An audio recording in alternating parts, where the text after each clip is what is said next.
menikmati hidup setelah kita menikmati istirahat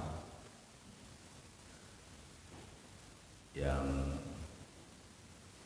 disebutkan di dalam Al-Quran sebagai bentuk istirahat yang paling baik.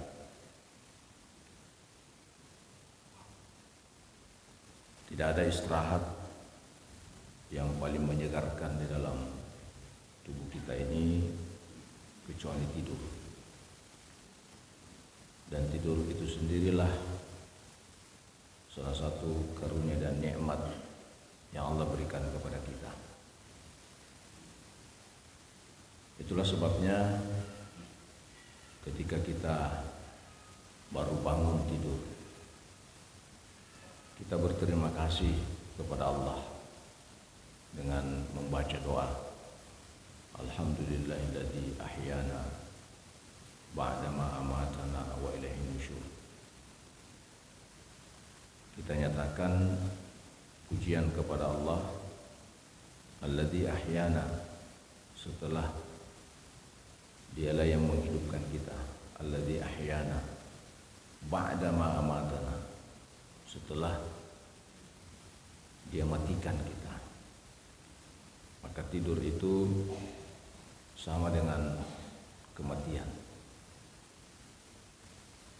Orang yang mati itu mirip dengan orang yang tidur, atau orang tidur mirip dengan orang yang mati.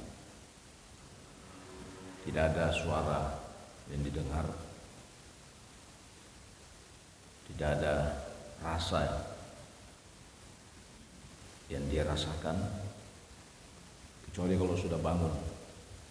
Maka orang tidur betul-betul pulas, itu mirip dengan orang yang mati. Itulah sebabnya ketika orang tidur, maka semua sel-sel yang ada dalam tubuh kita itu juga tidak berfungsi. Jadi istirahat sejenak, maka orang yang baru bangun itu merasakan fresh. Jadi kata orang medis, bahwa orang yang tidur itu adalah orang yang sesungguhnya cara Allah meremajakan tubuhnya. Maka ketika dia rasakan kesegaran, kebugaran pada saat dia bangun,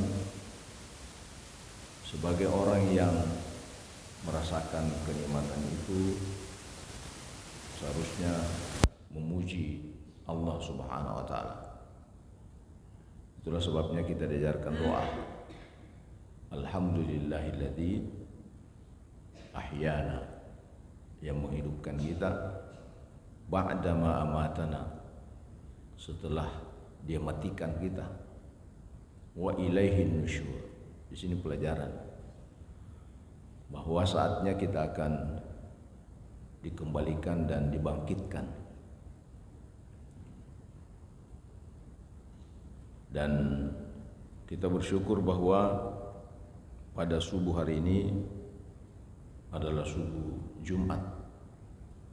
Ada keistimewaan tersendiri yang disampaikan oleh Rasulullah SAW dalam sebuah sabdanya, khairu yaumin tala'at alaihi syamsu yaumul jum'ah. Di antara terbit matahari, di antara hari-hari di mana matahari itu terbit, hari yang terbaik di mana matahari itu terbit, kata Rasulullah, yaumul jum'ah, adalah hari Jumat. Jadi kalau dibandingkan 7 hari yang Allah ciptakan, kita menikmati udara subuh, maka terbaik dan yang paling berkah subuh itu adalah hari Jumat. Andaikan misalnya ada orang yang susah bangun subuh, usahakan kalau Jumat jangan ketinggalan. Tapi saya kira sebagai umat Islam yang harus melaksanakan sholat subuh itu sudah harus bangun 4:30. Paling lambat sekali itu jam 5, dan kalau orang bangun jam 5 dia nak berjamaah sudah tinggalkan sholat subuhnya, karena 4:30 ini sudah selesai orang sholat. Maka Allah kembali berfirman, begitu subuh itu penting bagi kita. Was-subhi idza tanaffas. Demi subuh Allah bersumpah. Ketika Allah bersumpah pada sesuatu, itu menunjukkan sesuatu itu penting dalam kehidupan manusia. Dan hanya Allah yang bersumpah kepada makhluknya. Tidak ada kita makhluk, kita manusia ini tidak boleh bersumpah kepada satu benda untuk menyatakan sesuatu. Kita hanya bisa berkata demi Allah. Jadi salah kalau ada yang bilang demi langit, demi bumi, saya cinta kamu. Itu bisa mengarah kepada kesyirikan. Kita hanya bisa diperbolehkan bersumpah hanya kepada Allah. Tapi Allah ketika bersumpah kepada sesuatu, baik itu benda, misalnya buah-buah, wattini wazzaitun, kepada makhluk yang lain seperti matahari, Allah bersumpah wasyamsi wadduha wallaili, malam. Dan sampai saatnya pada subuh Allah bersumpah was-subhi, demi waktu subuh, idza tanaffas, apabila dia bernafas. Jadi subuh itu memang waktu bernafas, waktu hidup. Bukan subuh yang bernafas, tapi sesungguhnya yang hidup dan bernafas itu adalah orang yang bangun pada subuh hari. Maksudnya kehidupannya itu orang yang bangun pada subuh hari bukan hanya hidup secara biologis, tapi juga ketika orang itu memanfaatkan subuhnya dengan melapor dirinya kepada Allah melalui sujud, maka itulah yang hidup secara batin, secara spiritual. Banyak orang yang mungkin bangun pada subuh hari. Bahkan tadi di jalan saya lihat masih banyak orang yang belum tidur. Ya, kenapa belum tidur? Ternyata sampai mulai jam 10 malam sampai tadi masih duduk di warkop. Ya, berarti dek pernah tidur loh. Ada lagi juga yang hanya tidak tahu, duduk saja nongkrong di pinggir jalan. Tidak tahu sudah berapa mobil yang dihitung. Ya, duduk saja. Secara fisik mungkin bergerak, secara biologis mungkin bergerak, tapi sesungguhnya secara kebatinan, kata Al-Quran, ulaika kal an'am. Jadi orang yang memanfaatkan subuhnya seperti orang yang melaksanakan salat subuh, maka sesungguhnya bukan hatinya, bukan hanya fisiknya yang hidup, tapi batinnya juga ingin dia hidupkan. Itulah Allah berfirman was-subhi idza tanaffas. Khusus hari Jumat ini, kata Rasulullah, khairu yaumin tala'at alaihi syamsu yaumul jum'ah. Hari terbaik di mana matahari itu terbit adalah hari Jumat. Kenapa? Fihi khuliqa Adam. Pada hari Jumat itulah diciptakan Adam alaihissalam. Jadi hari Jumat ini adalah hari diciptakan manusia. Sebagai manusia pertama adalah Adam alaihissalam. Itulah sebabnya Allah hanya menyiapkan hari penciptaan makhluk itu dalam waktu 5 hari saja. Dimulai hari Ahad, Isnin, Senin 2, Isnaini 2, bahasa Arab itu. Salasa 3, Arba'ah, Rabu 4, Khamsa Khamis 5. Jadi Kamis itu artinya 5. Allah menciptakan segala makhluknya, langit dan bumi, kosong. Tidak ada yang bisa nikmati. Maka diciptakanlah hari ke-6, yaitu hari Jumat, manusia, agar bisa menikmati fasilitas alam yang Allah ciptakan. Jadi fasilitas dulu yang disiapkan, baru diciptakan yang menikmati fasilitas itu. Dan hari di mana Allah menciptakan manusia, itulah hari Jumat. Makanya dikatakan Jumat, kelar. Dan sangat kebetulan sekali memang bahwa hari Jumat bagi orang Islam adalah hari berkumpul, hari berjamaah. Itulah dikatakan Jumat. Dan disitulah Allah menciptakan manusia, yakni Adam alaihissalam. Maka kenapa, dan inilah hikmahnya, kenapa Rasulullah sallallahu alaihi wasallam itu sering membaca 2 surah pada subuh Jumat. Ada hadis menyatakan kana Nabi sallallahu alaihi wasallam yaqra'u as-sajdah wal insan fi subhi al-jum'ah atau kama qala Rasul. Adalah Nabi itu kalau subuh Jumat dia membaca 2 surah. Surah Sajdah dan surah Al-Insan, surah sujud dan surah manusia. Itu satu riwayat hadis. Oleh ulama mazhab berbeda pandangan tentang hadis ini. Yang mengikuti mazhabnya Malikiyah dan Hanabilah berpendapat bahwa surah ini dibaca pada subuh Jumat itu sunnah dilakukan sekali-kali. Nah, jadi menurut mazhab Hanabilah itu yang ada mazhabnya dikerjakan, diikuti oleh orang-orang Saudi.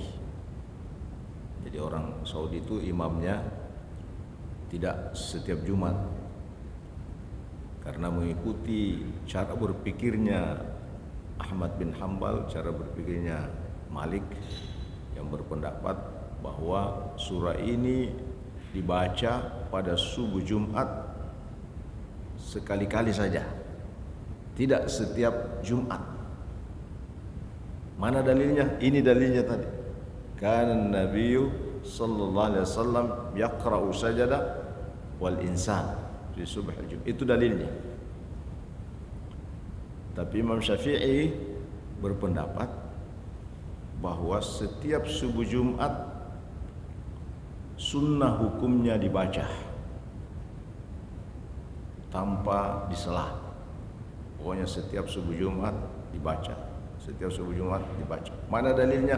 Ini juga dalilnya. Jadi sama dalilnya. Tapi cara memahami dalil berbeda. Jadi kalau ada yang mengatakan ini yang sunnah, ini yang tidak sunnah, oh tidak begitu. Semuanya sunnah. Semuanya sunnah. Sesekali saja dilakukan sunnah. Setiap saat juga dilakukan sunnah. Yang tidak sunnah tidak pernah. Iya kan? Kan ada dalilnya. Ya, yang tidak sunnah, yang tidak pernah. Yang sunnah itu sesekali. Seperti orang Mekah itu sesekali. Saya ingat selama saya pergi umrah dan haji, di Madinah saya dapat 1 kali, dan di Mekah juga saya dapat 1 kali. Lebih banyak ya tidaknya. Kenapa ulama berbeda? Karena Imam Maliki, yaitu Hanabila, mengatakan khawatirnya kalau dianggap ini sebagai sesuatu yang harus dilaksanakan, nah tiba-tiba suatu saat nanti tidak ada yang hafal. Kok gini, dia ada sempajat tahu gara-gara dia mapala iro. Ya. Maka Hanabila mengatakan, Maliki mengatakan tidak mesti dilakukan. Tapi Imam Syafi'i bilang, oh ya usahakanlah hafal. Ya, maka sunnah dilakukan ya setiap subuh Jumat. Nah kebetulan tadi karena saya didorong jadi imam, dan kebiasaan saya kalau subuh Jumat saya membaca saya mengikuti Syafi'iyah. Saya mengikuti pandangan Imam Syafi'i bahwa sunnah hukumnya dibaca setiap subuh Jumat. Yang penting tidak terlambat. Karena kalau terlambat kita sampai subuh, ya, biasa capu subuh dibaca mobil roya ya, akhirnya ya itu kalau terlambat kesiangan orang salat subuh sampai baca 15 menit, ya labai capu nih subuh tamat nih sampai duha pasti jama mani sampai subuh duha. Nah pertanyaannya kenapa dibaca surah ini? Antara lain hikmahnya karena di situ kita membaca satu ayat. Tadi kita dengarkan alladzi ahsana kulla syai'in khalaqahu wa bada'a khalqal insani min tin. Alladzi ahsana kulla syai'in khalaqahu. Allah yang menciptakan segala sesuatunya dengan sempurna. Diciptakan pohon, diciptakan gunung, diciptakan hewan-hewan, diciptakan langit, diciptakan bumi. Semua diciptakan secara sempurna. Lalu kemudian Allah melanjutkan wa bada'a khalqal insani min tin, dan memulai proses penciptaan manusia min tin, dari tanah. Jadi klop tadi dengan hadis tadi bahwa hari Jumat itu adalah hari diciptakan Adam. Hari Jumat hari diciptakan Adam. Pas tadi subuh Jumat, di waktu pertama hari Jumat yakni subuh, kita mendengarkan ayat itu. Sepertinya ayat itu mengingatkan kita bahwa hari ini adalah hari diciptakan Adam. Kakek kalian, sumber kalian itu diciptakan hari Jumat. Lalu kita diingatkan tadi wa bada'a khalqal insani min tin. Allah memulai penciptaan manusia dari tanah. Kemudian Allah melanjutkan wa bada'a khalqal insani thumma ja'ala naslahu min sulalatin min ma'in mahin. Lalu keturunannya diciptakan dari proses sulalatin min ma'in mahin, dari air mahin. Ya, mahin. Air, kalau dalam ayat lain mani. Lalu bertemu dengan ovum. Disitulah mulai proses penciptaan manusia, terus berkelanjutan. Jadi sebenarnya ketika kita membaca surah Sajadah ini itu mengingatkan kita. Jadi bukan sujud tilawahnya yang disuruh. Nah, salah ini yang paham. Bukan sujud tilawahnya yang disuruh, tapi yang diperintahkan adalah surahnya yang dibaca. Yang kebetulan di dalam surah itu ada perintah untuk sujud. Itu tadi kita baca, innama yu'minu bi ayatina alladzina idza dzukiru biha kharru sujada. Hanyalah orang yang beriman, yang mendengarkan ayat-ayat Allah dibaca, kharru sujada, mereka tersungkur jatuh sujud, meratakan wajahnya dengan kakinya di hadapan Allah Subhanahu wa taala. Jadi bukan perintah sujudnya, tapi bacaan surahnya. Makanya kalau ada orang yang bilang, kenapa surah itu yang selalu dibaca, nah banyak di ayat sujud selain itu. Ya, ayat sujud selain itu yang pendek-pendek kan, Iqra bismi rabbikal ladzi khalaqa insana min 'alaq, Iqra wa rabbukal akram, sampai kemudian ayat terakhir wasjud waqtarib. Nah, itu juga perintah sujud di situ. Ganti saja itu supaya tidak terlalu panjang. Ya, ganti saja itu dengan itu, karena sujud, gantinya sujud tilawah. Oh enggak, salah paham itu. Ya, bukan itu, bukan surah itu yang disuruh, bukan perintah sujud itu yang disuruh. Yang diperintahkan adalah surah Sajadah. Yang dibaca Nabi adalah surah Sajadah. Dan di surah itu ada ayat yang memerintahkan kita untuk sujud. Sujud itulah namanya sujud tilawah. Dan tadi kita lakukan. Supaya beda dengan sujud-sujud lain, maka kita diajarkan doa. Doanya tadi bukan seperti doa yang sujud yang lain. Subhana rabbiyal a'la wa bihamdi. Bukan itu yang kita baca. Tapi andaikan ada orang yang dan apalah sujud itu, sajada wajhiyya lilladzi khalaqahu wa syaqqa sam'ahu wa basarahu bihaulihi wa quwwatihi fatabarakallahu ahsanul khaliqin. Kalau tidak hafal itu ya banar baca subhana rabbiyal a'la, subhana rabbiyal a'la. Banar baca. Kalau subhana rabbiyal a'la juga susah, menrobani mekobani. Ya. Kenapa itu tadi sajadah wajhiyya, wajahku yang sujud. Coba yang wajahku yang sujud. Di mana seseorang yang paling berharga dalam dirinya itu adalah wajahnya. Wajah itulah yang menjadi mahkota seseorang, dan disitulah disimpan namanya orang. Orang kita bisa kenal itu dengan wajahnya. Dan orang yang punya nama itu orang yang bagus wajahnya, sehingga orang yang sudah hilang, rusak namanya, maka disebut dengan sudah hilang wajahnya. Karena martabatnya manusia ada pada wajahnya. Dan wajah itulah yang kita nyatakan sebagai bentuk kehinaan kita, kita sujudkan wajah itu. Nah, jadi itu yang kita baca tadi. Saya sujudkan wajahku yang selama ini saya rawat, sudah sekian puluh juta habis uangku gara-gara wajah. Misalnya ibu-ibu kan, ya habis uangnya perawatan ya, skincare. Ya, kamai bagaimana wajah itu kita pelihara, kita jaga nama baiknya. Tapi ternyata itu tidak ada artinya di hadapan Allah ketika rata dengan kaki. Tidak ada bentuk penyembahan yang paling hina adalah sujud.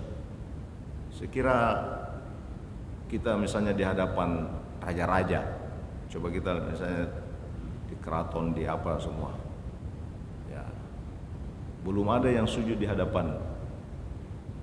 Berjalan sambil, yang ada itu berjalan sambil duduk, ya, berjalan sambil ruku, dan itu ada semua, ya, ada semua dalam gerakan salat. Kita berdiri, bentuk penghormatan. Lalu berdiri itu namanya qama, tempat berdiri namanya maqam. Tapi tempat ibadah kita tidak dinamakan maqam, karena maqam itu kuburan. Nanti dibilang kuburan. Kita di dalam salat ada ruku, kita ruku, itu bentuk penghormatan juga. Tapi tempat salat kita ini tidak dinamakan marka, nanti dibilang marka jalanan. Kita salat, bentuk penghormatan kita ada duduk. Tapi tempat salat kita ini tidak dinamakan dengan majelis. Majelis itu ada tempat duduk. Nanti ada orang yang pergi demo di sini seperti majelis permusyawaratan rakyat. Ya, majelis. Nah, hanya sisa satu, sujud. Dan tempat sujud itu dinamakan masjid. Allah pilihkan nama itu dengan masjid. Karena di antara gerakan yang paling dekat manusia dengan Tuhannya, di antara 4 gerakan ini, gerakan yang paling dekat dengan Tuhannya adalah hamba ketika dia sujud. Dan disitulah Allah perintahkan kita untuk banyak berdoa di dalam sujud. Dan itulah yang kita baca. Jadi sebenarnya hari Jumat adalah hari manusia. Inilah hari kita ini, ya, hari manusia, hari lahirnya manusia. Jadi kalau biasa ada kita dengarkan hari bumi sekali setahun kan, hari kemerdekaan sekali setahun, hari ibu juga biasa, hari ibu biasa kita dengar, ya ada kan, hari ibu. Hari istri, ada juga hari istri. Setiap hari kayaknya kalau hari istri ya. Ya, enggak ada juga, enggak ada hari suami kan? Enggak ada hari bapak. Ya, ada hari apa lagi? Macam-macam hari. Ya. Setiap sekali setahun itu ada hari-hari penting. Tapi kita tidak pernah dengarkan ada hari manusia. Ada enggak? Kita pernah peringati sekali setahun hari manusia? Tidak ada. Ya, ternyata ada hari manusia, dan itu bukan sekali setahun, tapi sekali 1 minggu, sekali sepekan. Itu hari manusia. Hari apa itu? Hari Jumat. Dan ketika kita peringati hari manusia itu tidak disuruh bakar lilin, tapi disuruh sujud. Jadi sebenarnya kalau kita sujud pada hari Jumat, pada subuh Jumat, sujud spesial namanya itu. Ya, bukan sujud sama dengan sujud-sujud biasa, tapi sujud spesial. Hari Jumat sebenarnya kita memperingati hari kejadian kita sebagai manusia. Dan itulah hari Jumat. Makanya sayang kalau ada manusia dalam hidupnya tidak satu kali pun tidak melakukan. Ya, kalau mau tiap pekan silakan ke Al-Markas, silakan ke Masjid Raya. Oh di sini juga ya, ya tak usah jauh-jauh, Baitul Mu'minin. Ya, setiap subuh Jumat. Disitulah pernyataan kita sebagai manusia, dan manusia yang baik adalah manusia yang bisa sujud. Karena rusaknya Adam alaihissalam, hancurnya binasanya iblis, itu karena tidak mampu sujud.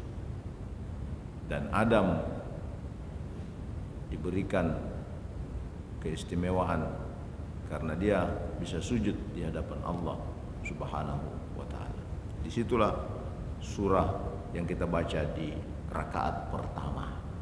Karena ada juga yang bilang, kenapa kalau subuh Jumat itu 3 rakaat? Salah pakai lah kok. Ya, bukan 3 rakaat itu, hanya 2 rakaat. Ya, kenapa dikatakan 2 rakaat? Karena di rakaat pertama itu hanya 1 rukunya. Yang dimaksud dengan 3 rakaat, kalau 3 kali ruku. Ini kan berapa kali ruku ini? 2 kali ji. Cuma di rakaat pertama langsung sujud dulu, karena kebetulan kita baca itu surah ayatnya itu, maka kita sujud. Lalu kita bangun kembali, masih rakaat pertama, belum belum ada rakaat di situ. Yang dimaksud rakaat ruku.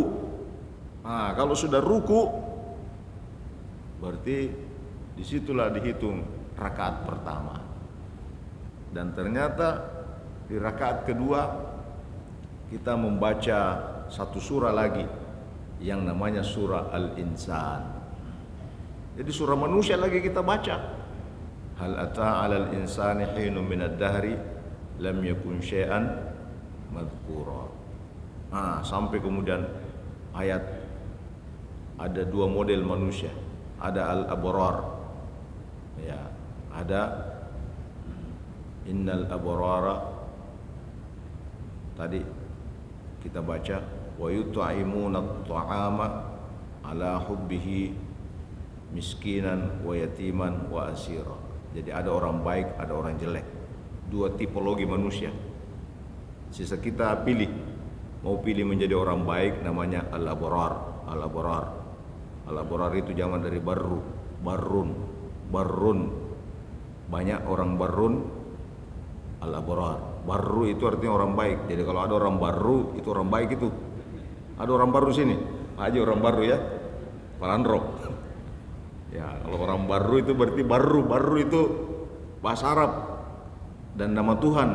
Innahu huwal barru rahim. Ya, dialah yang maha baik. Al-abrar itu banyak orang baik. Nah, kata ayat ini innal abrara, sesungguhnya orang-orang baik itu. Apa itu ciri-cirinya orang baik? Dari sekian banyak cirinya disebutkan wa yut'imuna at-ta'ama ala hubbihi miskinan wa yatiman wa asira. Selalu memberi makan orang lain. Jadi bukan hanya orang baik itu yang banyak sujudnya, tapi orang baik itu adalah orang yang bisa memberi makanan kepada orang lain. Siapa itu orang lain? Yatiman wa asira, orang miskin, anak yatim. Itulah orang baik yang selalu memberikan makanan. Ya, makanya biasa hari Jumat itu banyak bagi-bagi, ya kan? Banyak masjid-masjid banyak bagi-bagi kalau hari Jumat. Saya lihat juga di masjid ini itu sudah ada ciri-cirinya itu. Ya, sudah ada kuenya ya. Oh, berarti ini kan spesial hari Jumat saja kan? Enggak tiap hari toh. Berarti yang menyiapkan ini tehnya, kopinya, putu, ada je putu. Ya, songkol, nasi kuning atau apalah kue-kue, apa dan seterusnya. Itu menjalankan ayat ini. Jadi dia sudah sujud, lalu kemudian dia bagi-bagi makanannya. Apalagi yang menikmati adalah orang yang baru salat. Ya, jadi bagus ini ditradisikan. Hari Jumat adalah hari berbagi. Ya, apalagi kalau misalnya sudah Jumat. Pernah juga ada beberapa masjid di sini. Ya, kalau sudah hari Jumat itu sudah memang ada disiapkan tenda. Ya, karena di situ hari bagi-bagi makanan.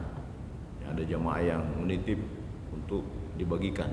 Jadi ramai dengan makanan itu hari Jumat. Ya, kenapa? Karena kebetulan sekali memang yang kita baca pada hari Jumat itu adalah hari manusia, dan manusia yang baik kata Allah adalah orang yang suka memberi.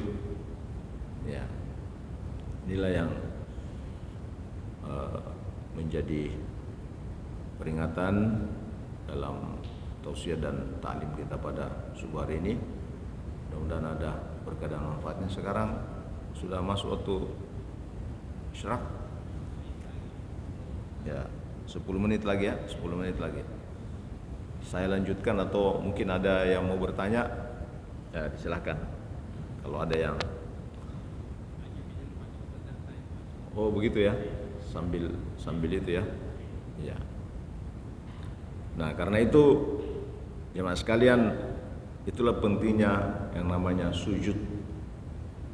Nah, makanya Nabi bersabda, umirtu li asjuda fi sab'ati a'zumin.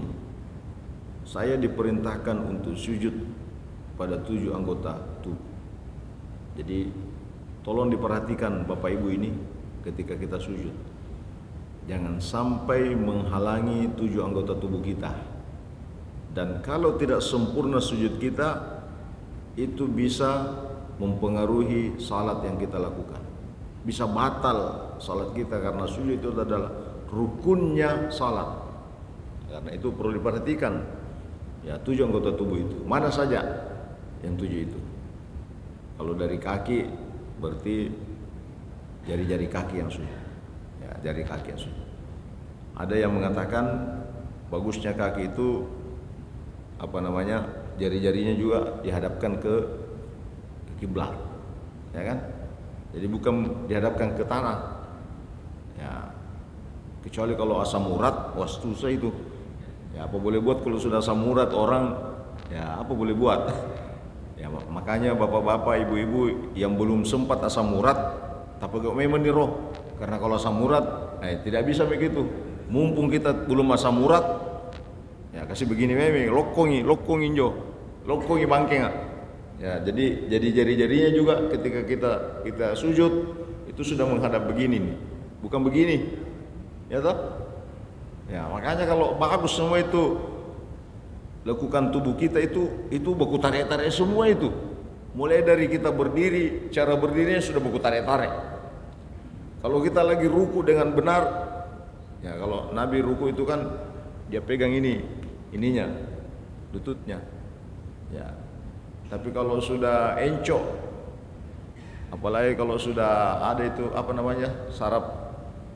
saraf kejepit, waduh. Ya, sudah susah itu. Ya, jadi kalau masih normal itu baku tarik-tarik itu kalau kita ruku dengan baik. Ya. Begitu juga kalau sujud. Nah, kalau sujud itu tadi kita ratakan. Kita menghadap ke kiblat. Ya. Itu sudah 2. Lalu naik ke atas lagi lutut. Ya. Ini yang 2 ini bisa ada penghalangnya. Misalnya ada orang yang pakai kaos kaki, ada orang yang sujuki itu sarungnya, tidak masalah itu. Dan memang lutut harus tertutup kan? Ya, kalau ada orang yang sujud kecinikangi apa nih lutut ini bahasa Makassarnya ini? Ya, kulantuna. Ya, kecinikan kulantuna dia rasa sempajana. Karena kulantu itu aurat, baik laki-laki maupun perempuan.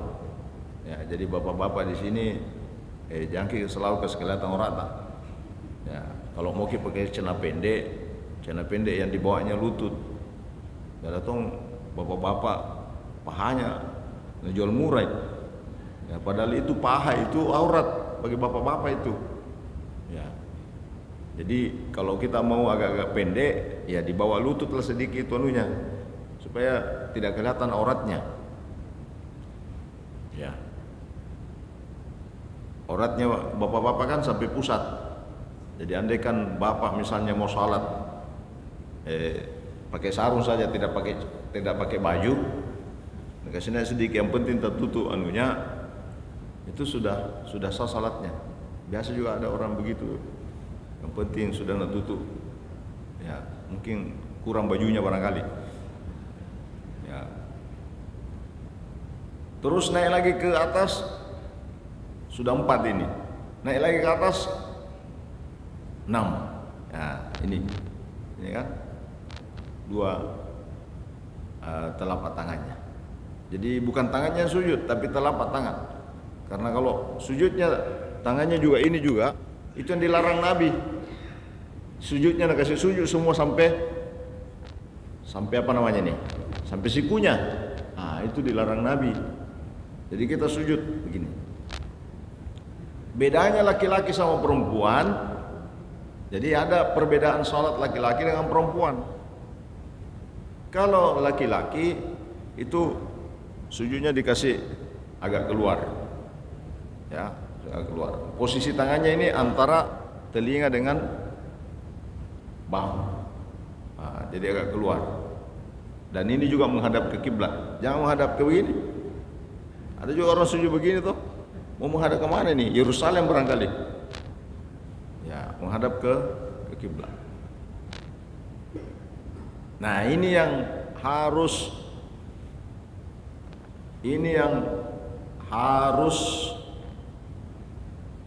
terbuka. Harus rapat dengan tanah. Ya. Maka kalau ada yang menghalangi ini, itu bisa merusak salatnya. Ya. Dan juga begitu juga muka. Jadi muka itu, ya, wajah itu kan tadi kita bilang wajahku sujud. Jadi wajah itu tidak boleh ada yang menghalangi benda-benda yang bergantung pada orang yang sujud. Apakah itu songkoknya kalau laki-laki atau talakonya kalau perempuan. Nah, jadi biasa itu ada ibu-ibu juga saya lihat itu kalau sholat sujudnya bukan sejadahnya yang disujudi tapi talakona.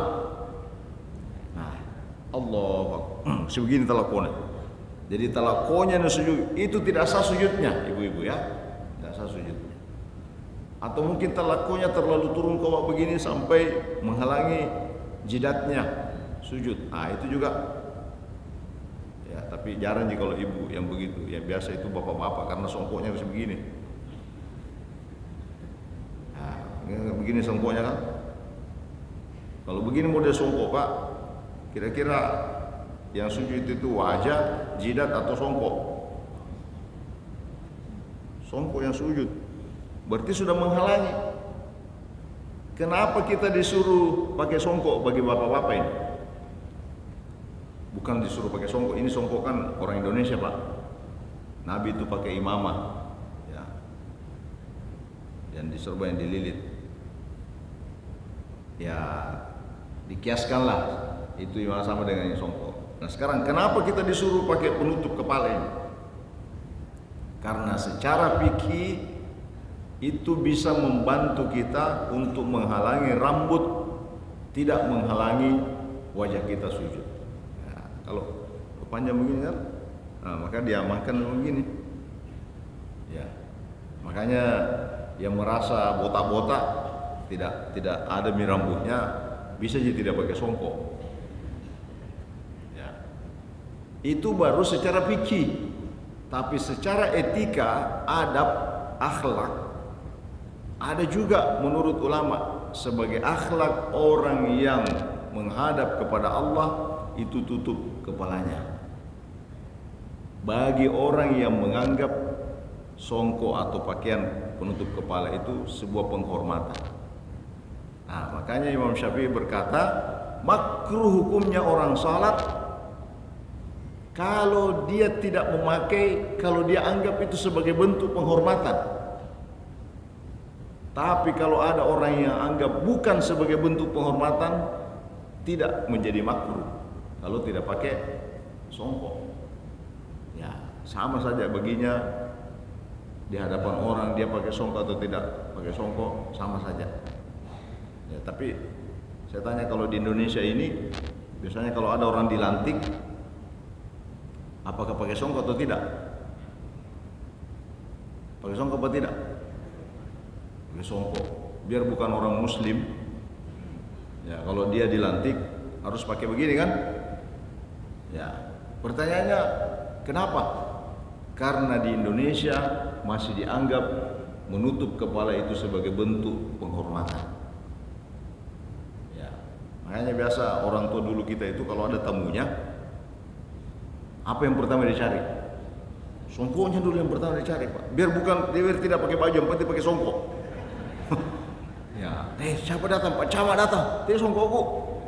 Dia ambil songkoknya. Dia mau menghormati camatnya dengan pakai songkok. Kalau dia tidak ketemu songkoknya, lalu harus dia bicara, maka dia tutup kepalanya dengan bicara. Iya, kering. Ya, dia tutup. Kenapa? Sebagai bentuk penghormatan. Nah, kalau seperti ini jadinya Maka Imam Syafi'i mengatakan, kalau kepada orang kau hormati, kenapa kepada Allah kau tidak hormati? Ya, itu dari segi etika. Jadi kalau dianggap sudah cukup sekalipun tidak, nah itu berarti secara fikih orang berpikir fikih yang kayak begitu. Tapi orang yang berpikir akhlak, nah itu juga lain cara pendekatannya. Yang penting kan sudah sah salatnya, nah itu juga secara fikih.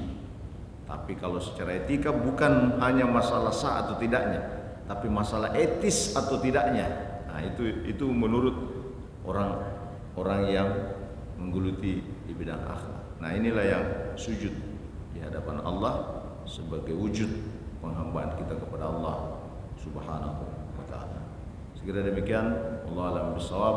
Mari kita tutup dengan sama-sama membaca doa. Bismillahirrahmanirrahim. Alhamdulillah wassallallahu alaihi wasallam Muhammad. Allahu taqabbal minna innaka antas samiul alim. Rabbana atina min ladunka rahmah wa hayyi' lana min amrina rasyada.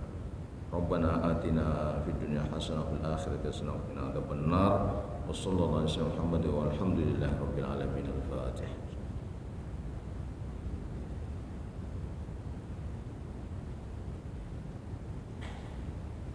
Dan Allah ya jemaah. Assalamualaikum warahmatullahi